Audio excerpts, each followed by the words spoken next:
And then we'll send a notice out to everybody.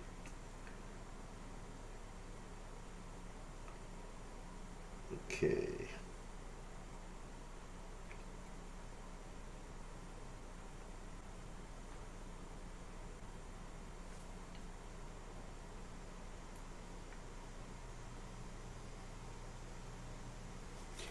All right, and just check to make sure we are online.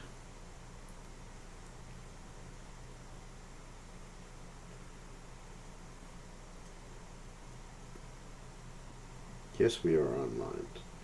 Okay, so we'll start chanting.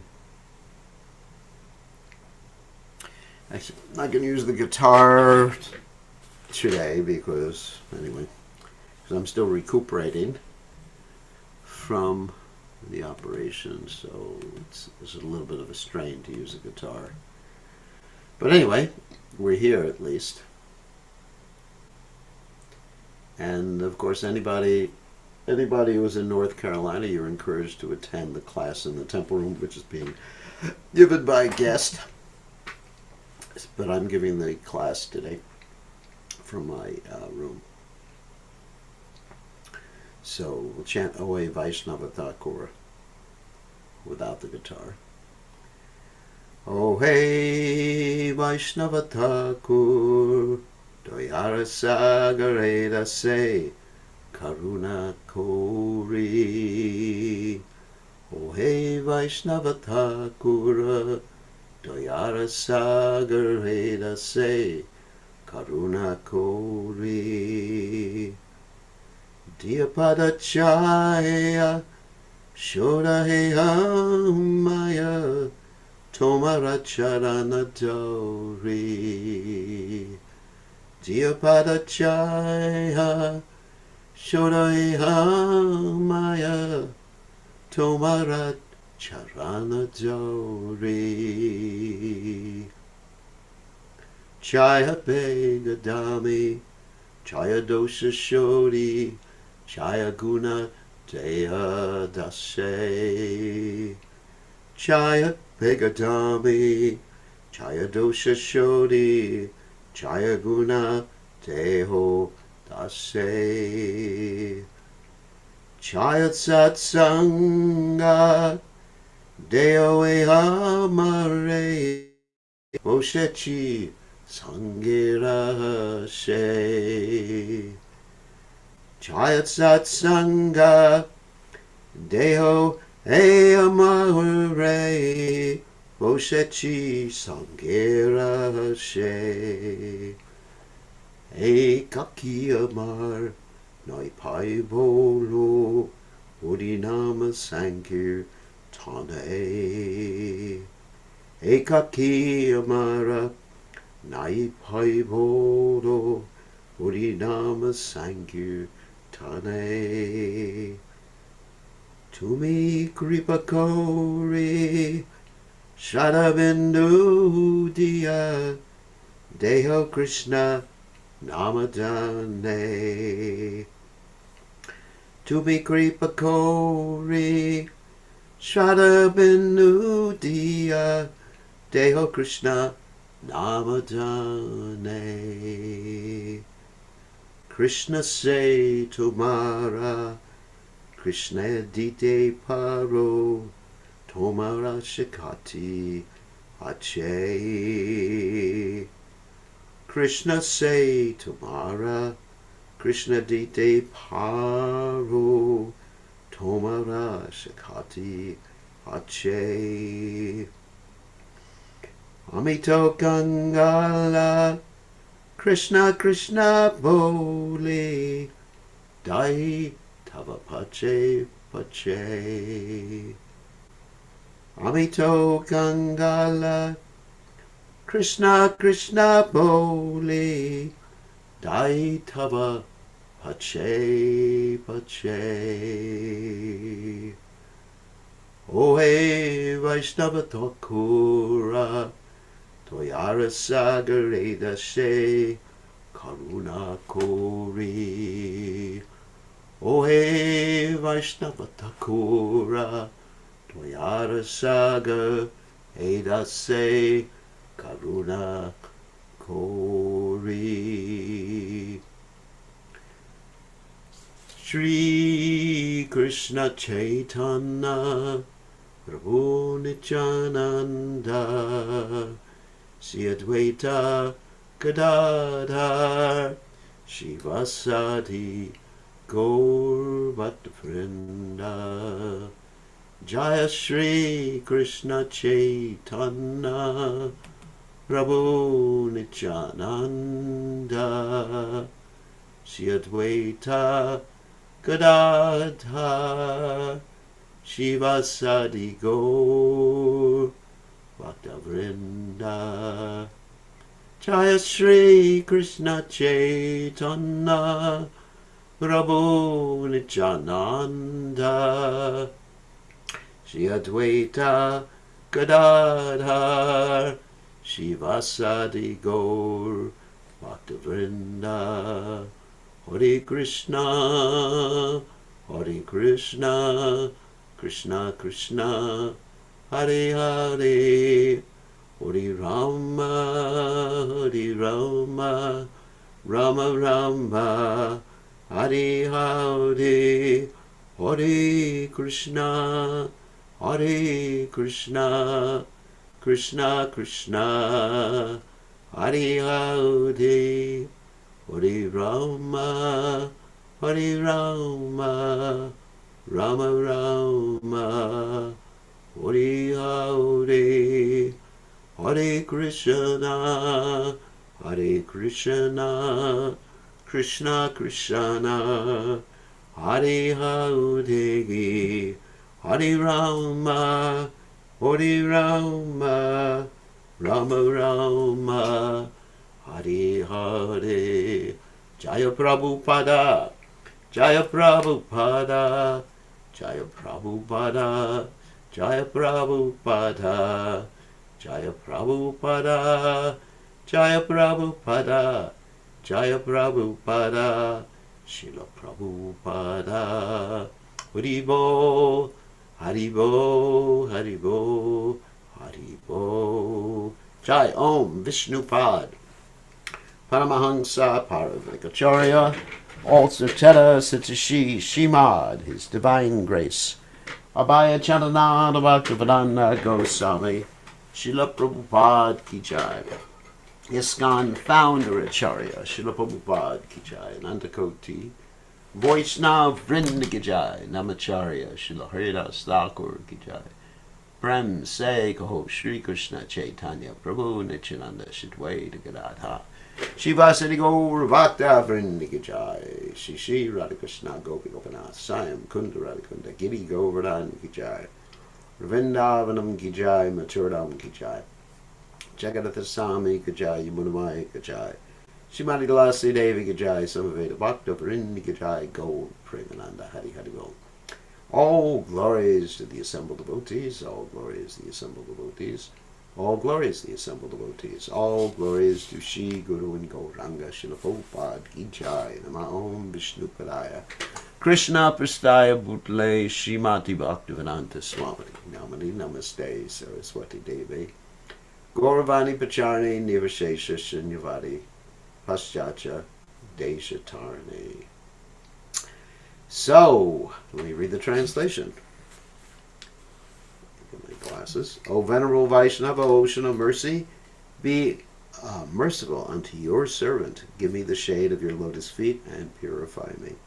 I hold on to your lotus feet. Teach me to control my 6 passions, rectify my 6 faults. Bestow upon me the 6 qualities and offer unto me the 6 kinds of holy association. I do not find the strength to carry on alone the Sankirtan of the holy name of Hari. Please bless me by giving me just 1 drop of faith with which to obtain the great treasure of the holy name of Krishna. Krishna is yours. You have the power to give him to me.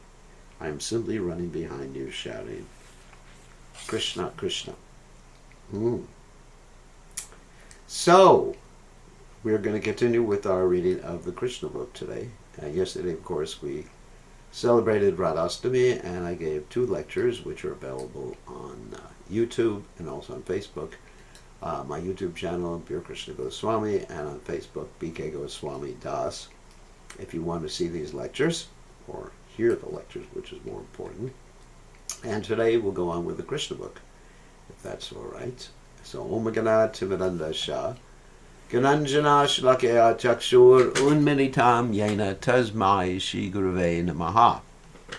I offer my respectful obeisances unto the lotus feet of my spiritual master, His Divine Grace, A.C. Bhaktivedanta Swami Srila Prabhupada, who so kindly opened my eyes with the torchlight of knowledge while I was blinded in the darkness of ignorance.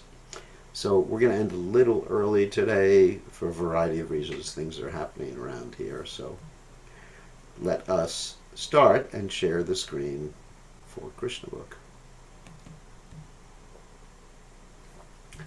All right. We are on the middle of this particular chapter, which is called the Autumn Season, Inscription of Autumn, chapter 20 in Krishna book. So here we go. During the rainy season, there are strong winds blustering all over the country and carrying clouds from one place to another to distribute life-giving water to the needy living entities. Water is urgently needed after the summer season, and thus the clouds are just like a rich man who at the times of need distributes his money even to the point of exhausting his whole treasury. So the clouds exhaust themselves by distributing water all over the surface of the globe. When Maharaj Dasarath, the father of Lord Ramchandra, used to fight with his enemies, it was said that he approached them just like a farmer, uprooting unnecessary plants and trees. And when there was need of giving charity, he used to distribute money exactly as a cloud distributes rain. So these are interesting metaphors. The distribution of rain by clouds is so sumptuous that it is compared to the distribution of wealth by a great, beneficent person. The clouds' downpour is so profuse that the rains even fall on rocks and hills, and on the oceans and seas where there is no need of water. The clouds resemble a charitable person who opens his treasury for distribution and who does not discriminate whether the charity is needed or not. He gives in charity open-handedly. Before the rainfall, the whole surface of the globe becomes almost depleted by all kinds of energies and appears very lean. After the rainfall, the whole surface of the earth becomes green with vegetation and appears to be very healthy and strong. Here a comparison is made to the person undergoing austerities for fulfillment of a material desire. The flourishing condition of the earth after the rainy season is compared to the fulfillment of material desires. Sometimes, when a country is subjugated by an undesirable government, persons and parties undergo severe penances and austerities to get control of the government. And when they attain control, they flourish by giving themselves generous salaries. Haven't we seen this politically? This temporary profit is like the flourishing of the earth in the rainy season. Actually, one should undergo severe austerities and penances only to achieve spiritual happiness. In the Srimad Bhagavatam, it is recommended that tapasya, or austerity, should be accepted for realizing the Supreme Lord. By accepting austerity and devotional service, one regains his spiritual life, and as soon as one regains his spiritual life, he enjoys unlimited spiritual bliss. But if someone undertakes austerities and penances for some material gain, it is stated in the Bhagavad Gita that the results are temporary and that they are desired by persons.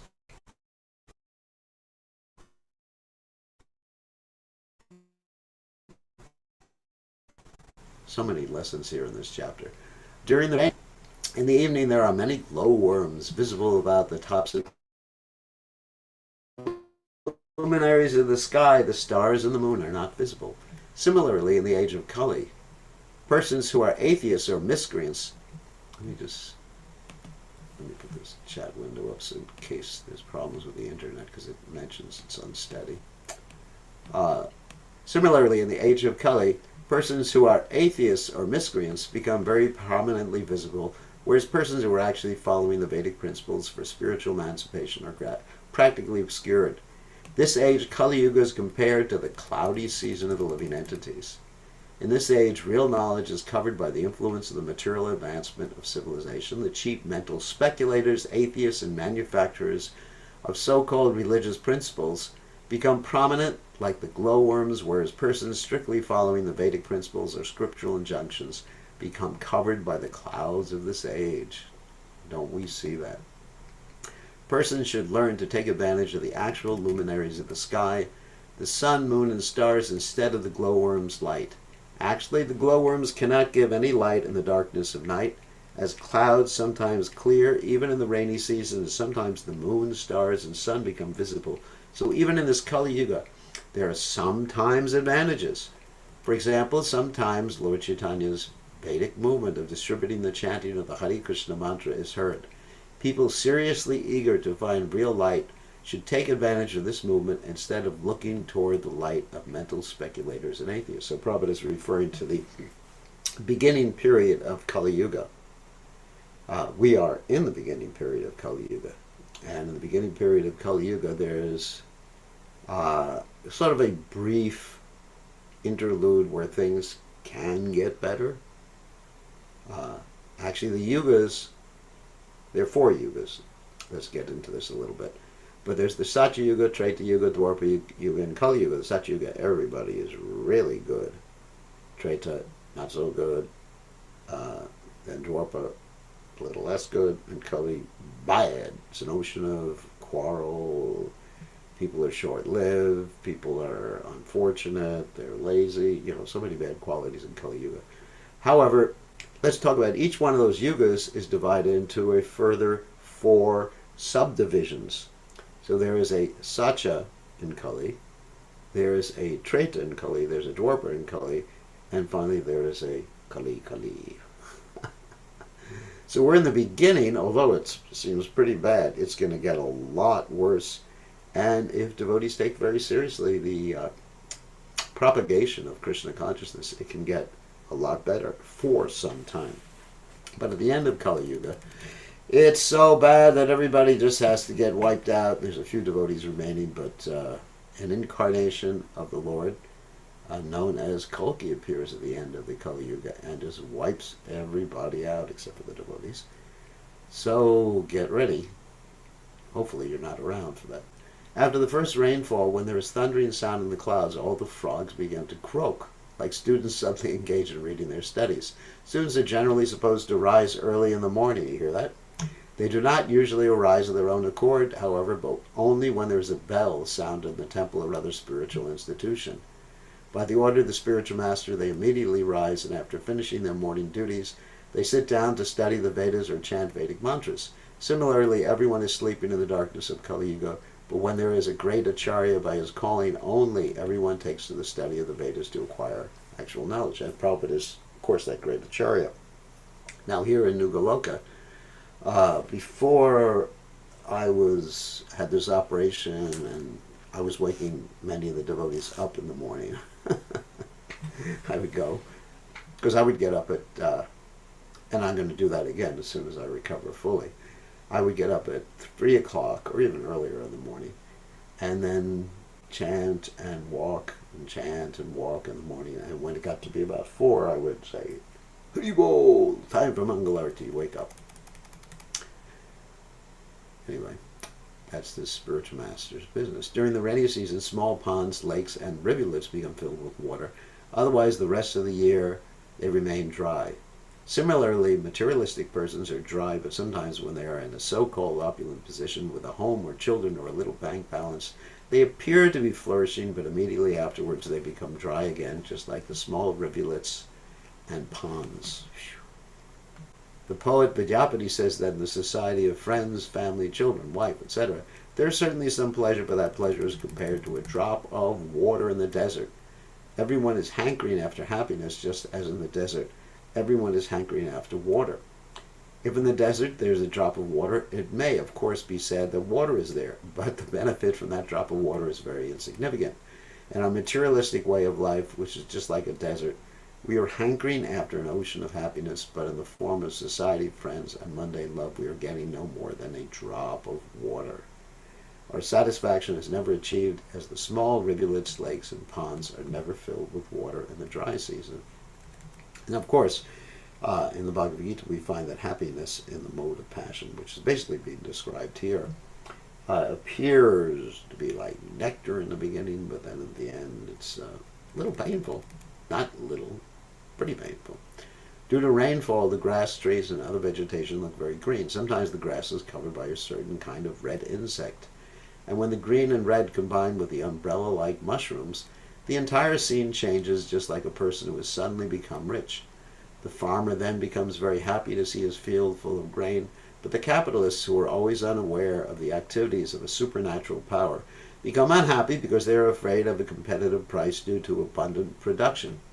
In some places, certain capitalists and government restrict the farmer's production of grain, not knowing the actual fact that all food grains are supplied by the Supreme Personality of Godhead. According to the Vedic injunction, Eko Vahunam Yovedadati. Come on, that means, actually Prabhupada translates it here. The Supreme Personality of Godhead maintains this creation, therefore he arranges for a supply of whatever is required for all living entities. When there is a population increase, it is the business of the Supreme Lord to feed the people, but atheists or miscreants do not like the abundant production of food, grains, especially if their business might be hampered. And Prabhupada would sometimes speak about that during times of famine or shortages, the business people would hoard the grains. Why would they hoard the grains? So they could charge more money. They actually had, Prabhupada even said they actually had sometimes artificial famines, so that, by the hoarding, so that they can increase the price and then exploit people. And this is actually one of the ways in the modern world that happens is something called monopoly, and it's not a game. During the rainy season, all living entities in the land, sky, and water become very much refreshed, exactly like one who engages in the transcendental loving service of the Lord. We have practical experience of this with our students in the International Society for Krishna Consciousness. Before becoming students, they were dirty looking, although they had probably was talking about some hippies. Because although they had naturally beautiful personal features, due to having no information of Krishna consciousness, they appeared very dirty and wretched. Since they have taken to Krishna consciousness, their health has improved, and by their following the rules and regulations, their bodily luster has increased. When they are dressed with saffron-colored cloth with tilak on their foreheads and beads in their hands and on their necks, they look exactly as if they have come directly from Vaikuntha. In the rainy season, when the rivers swell and rush to the oceans and seas, they appear to agitate the ocean. Similarly, if a person who is engaged in the mystic yoga process is not very much advanced in spiritual life, he can become agitated by the sex impulse. Although during the rainy season, the high mountains are splashed by torrents of rain, they do not change. Similarly, a person who is advanced in Krishna consciousness, even if put into difficulties, is not embarrassed.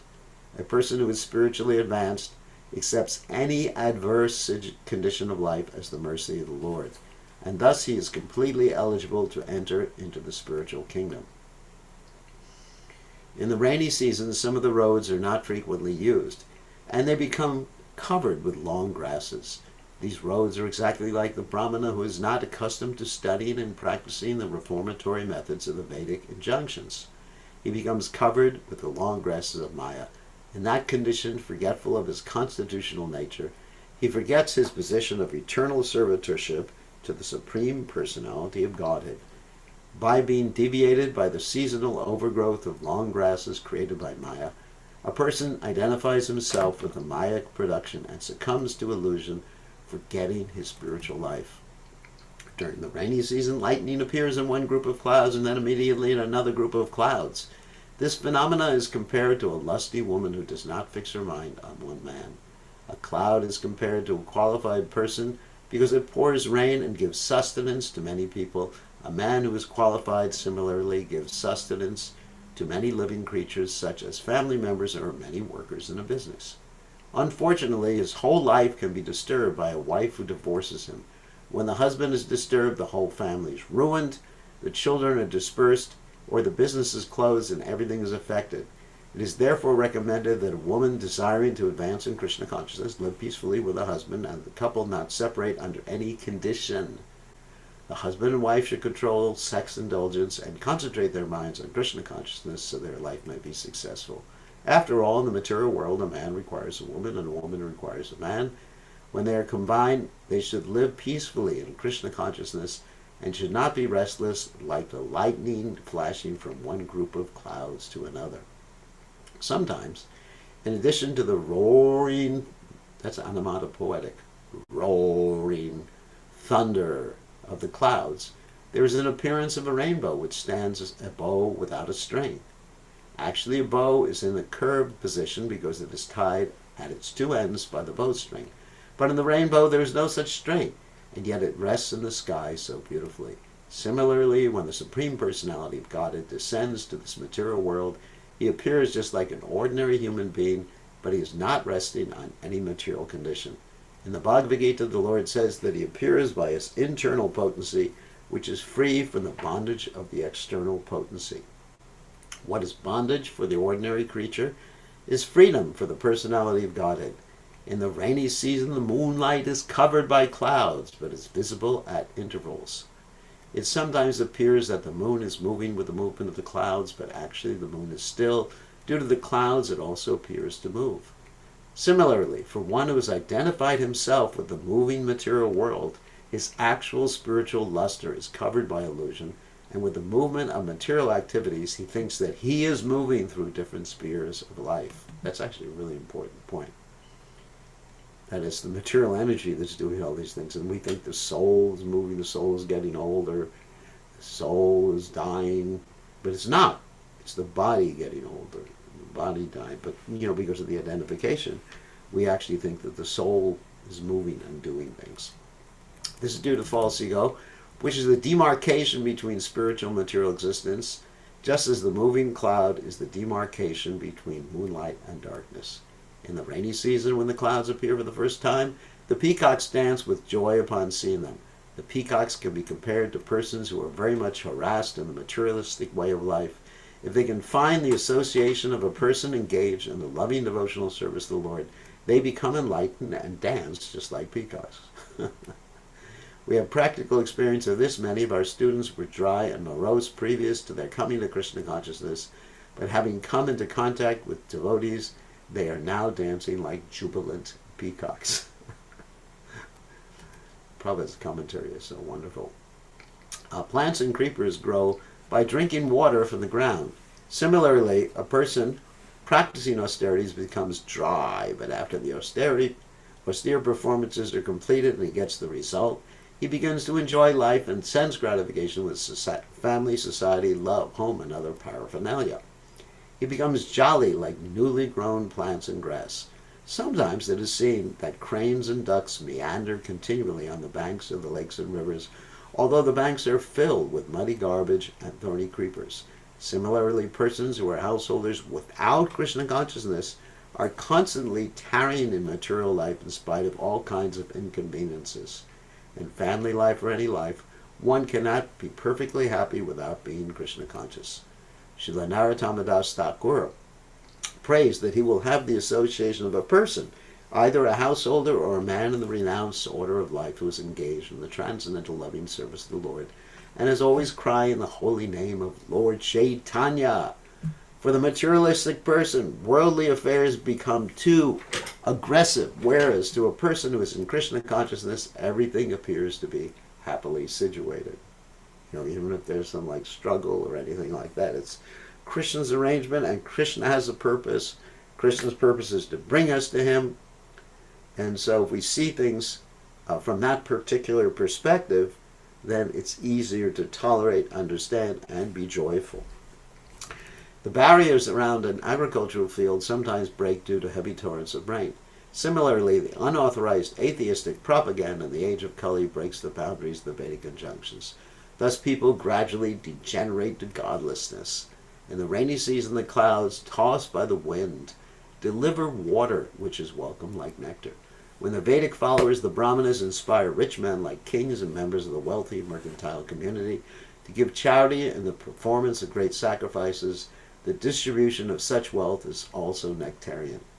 The four sections of human society, namely the Brahmins, Kshatriyas, the Vaishyas, and Shudras, are meant to live peacefully in a cooperative mood. This is possible when they are guided by expert Vedic Brahmanas who perform sacrifices and distribute wealth equally. And of course, the Brahman is considered to be like the guru of the other Varnas. Because the Brahman is situated in the mode of goodness, the Brahman can think clearly without being influenced by passion or ignorance, and the Brahmana is equal poised, vidya vinaya sampane, brahmanika vihastani, shunicha visvabhakti cha, pandita samadarshana. Samadarshana, he sees with equal vision everybody, and he does what's best for everybody. Vrindavan forest improved from the rains and was replete with ripened dates, mangoes, blackberries, and other fruits. Lord Krishna, the Supreme Personality of Godhead, along with his boyfriend Balaram, entered the forest to enjoy the new seasonal atmosphere. The cows being fed by the new grasses became very healthy, and their milk bags were all very full. When Lord Krishna called them by name, they immediately came to him out of affection, and in their joyful condition, the milk flowed from their bags. Lord Krishna was very much pleased when passing through the Vrindavan forest by Govardhan Hill. On the bank of the Yamuna, he saw all the trees decorated with beehives pouring honey. There are many waterfalls around on Govardhan Hill, and their flowing made a nice sound. Krishna heard them as he looked into the caves of the hill. When the rainy season was not ended completely but was gradually turning to autumn sometimes, especially when there was rainfall within the forest, Krishna and his companions would sit under a tree or within the caves of Govardhan Hill and enjoy eating the ripened fruits and talking with great pleasure. When Krishna and Balaram were in the forest, Mother Yashoda used to send them with some fruits, sweetmeats, and rice mixed with yogurt. Krishna would take them, sit down on a slab of stone on the bank of Yamuna, and call his friends to join him. While Krishna and Balaram and their friends were eating, they watched the cows, calves, and bulls. The cows appeared to be a little tired from standing with their heavy milk bags. By sitting and chewing grass, they became happy, and Krishna was pleased to see them. He was proud to see the beauty of the forest due to the rainy season, which was nothing but the manifestation of his own energy. At such times, Krishna would praise nature's special activities during the rainy season. It is stated in the Bhagavad Gita that the material energy or nature is not independent in its actions. Nature is acting under the superintendence of Krishna. This is confirmed in the Brahma Samhita, which states that material nature, known as Durga, is acting as the shadow of Krishna. Whatever order is sent from Krishna, material nature obeys. Therefore, the natural beauty created by the rainy season was acted out according to the indications of Krishna, who thus felt very proud of material nature's beautiful activities. While Krishna and Balaram were enjoying the gifts of the rainy season in this way, the autumn season gradually arrived, when all the water reservoirs became very clean and when pleasing and refreshing air blows everywhere. With the appearance of autumn, the sky was completely clear of all clouds, and it recovered its natural blue color. The blooming lotus flowers in the clear water of the forest appeared like persons who have fallen down from yoga practice, but have again become beautiful by resuming their spiritual life. Everything becomes naturally beautiful with the appearance of the autumn season. Similarly, when a materialistic person takes to Krishna consciousness and spiritual life, he also becomes as clear as the sky and water in autumn. The autumn season takes away the rolling of dark clouds in the sky as well as the polluted water. Filthy conditions on the ground also become cleansed. Similarly, a person who takes the Krishna consciousness immediately becomes cleansed of all dirty things within and without. Krishna is therefore known as Hari. Hari means he who takes away.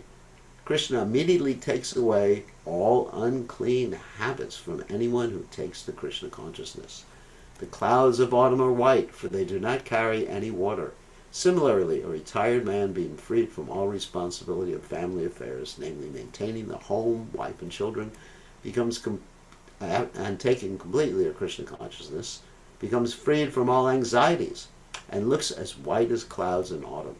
Sometimes in autumn, The falls come down from the top of the hill to supply clean water, and sometimes they stop.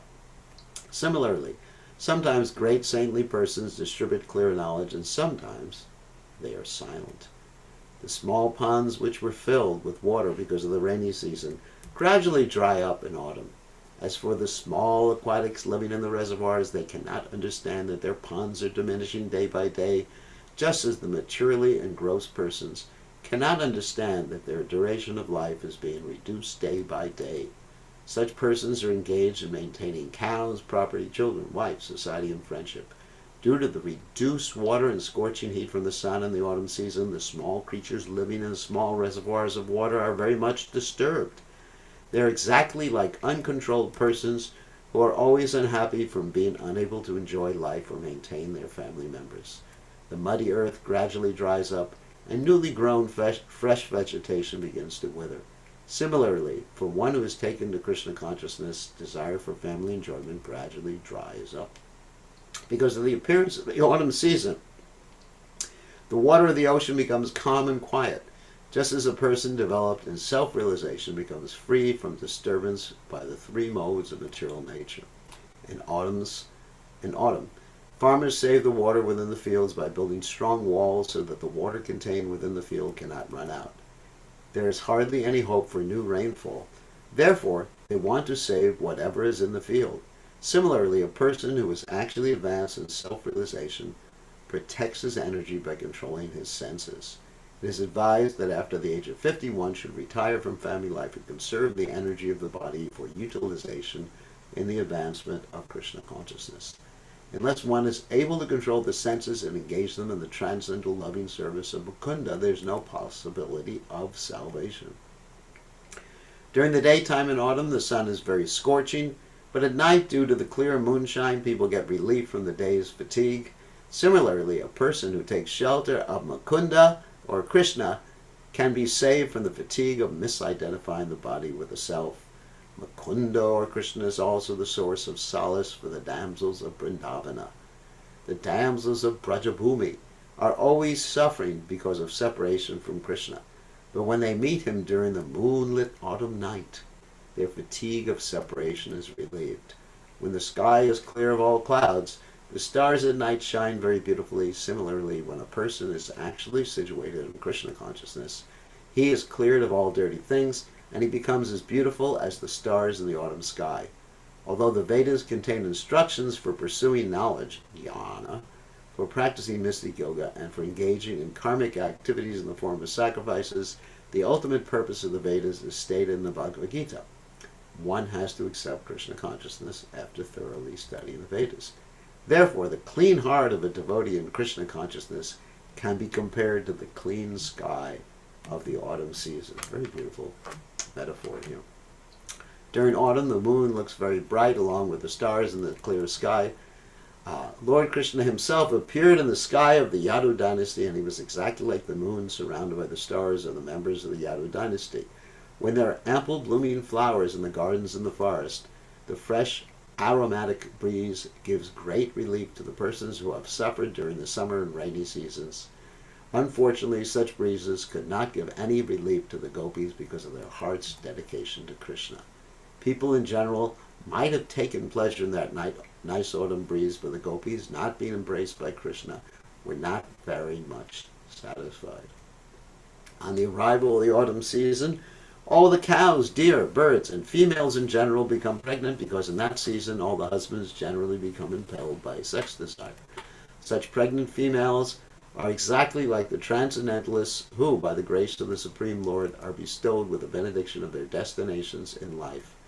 Srila Rupa Goswami has instructed in his Upadeshamrita, that's the nectar of instruction, that one should execute devotional service with great enthusiasm, patience, and conviction, and should follow the rules and regulations, keep oneself clean from material contamination, and stay in the association of devotees. That's Utsahan Nishya Daryat Tata Karma Pavartanat Asangos Jagasato Vrite Sadhya Bhakti Prasidyati. By following these 6 principles, one is sure to achieve the desired result of devotional service. I'll mention them again in a second.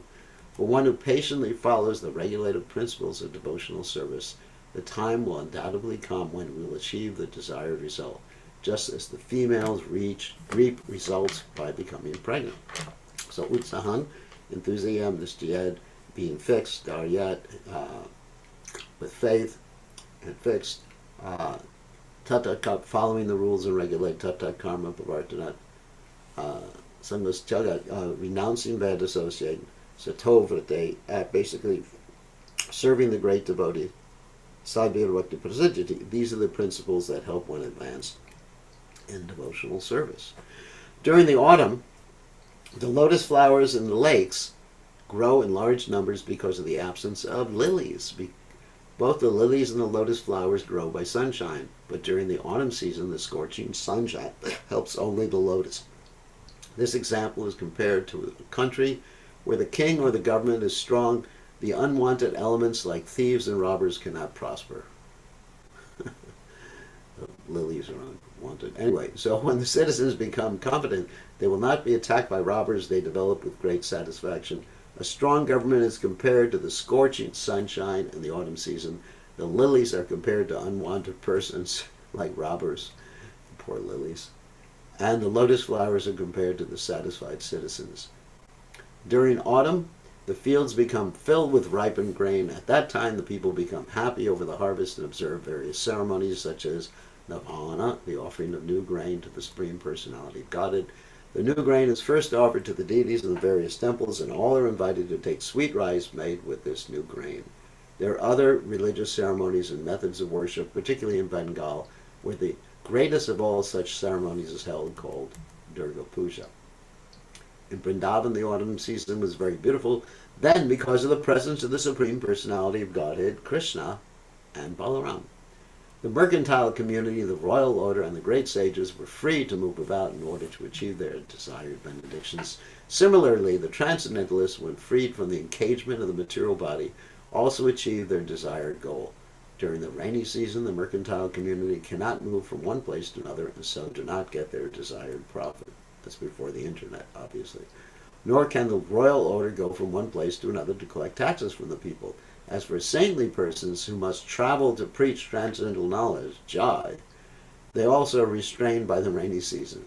But during the autumn, all of them leave their confines. In the case of the transcendentalists, be he a jnani, yogi, or a devotee, because of the material body, he cannot actually enjoy spiritual achievement. But as soon, unless his consciousness is not absorbed in the body, let me just give that caveat. But as soon as he gives up the body or gives up attachment to the body, or after death, the jnani merges into the spiritual fulgence of the Supreme Lord. The yogi transfers himself to the various high planets, and the devotee goes to the planet of the Supreme Lord, Goloka Vrindavan, or one of the Vaikunthas, and thus enjoys his eternal spiritual life. Now, thus ends the Bhaktivedanta purport of the 20th chapter of Krishna, description of autumn. So, let me just explain this a little bit. If a devotee is jivan mukta, that means liberated, a devotee, jivan mukti, liberated even in this lifetime, a devotee can partake of his eternal spiritual relationship with Krishna in spite of being in this body. Because he becomes, actually the example is sometimes given like a dried coconut where the kernel is actually detached from the shell. Or like a lotus leaf, a drop of water on a lotus leaf, which doesn't actually touch the lotus leaf because you have the waxy covering of the lotus leaf. So if a devotee is jivan mukta, then he can enjoy his spiritual ras even within this material body. Of course, there's limitations, as we mentioned before, especially with the sanchari bhavas, which, if they become really extensive, can destroy the body. So the devotee doesn't have the extent of ecstasies while he's in the material body, or else he's finished. He'd have to leave his body. So, thank you very much. So now we will end, as we end the chapter, which is what I wanted to do, and we will take some questions. So we have Tulsi, who wants to ask a question. Let me just allow you to unmute yourselves first. It's a requirement. Okay, so what's the question? Okay, so in the purport or in Prabhupada's writing, it goes, I just want to know why saintly persons sometimes become silent. Comes what? Silent. Silent. Yeah. Yeah. Sometimes he's silent because the people are not receptive.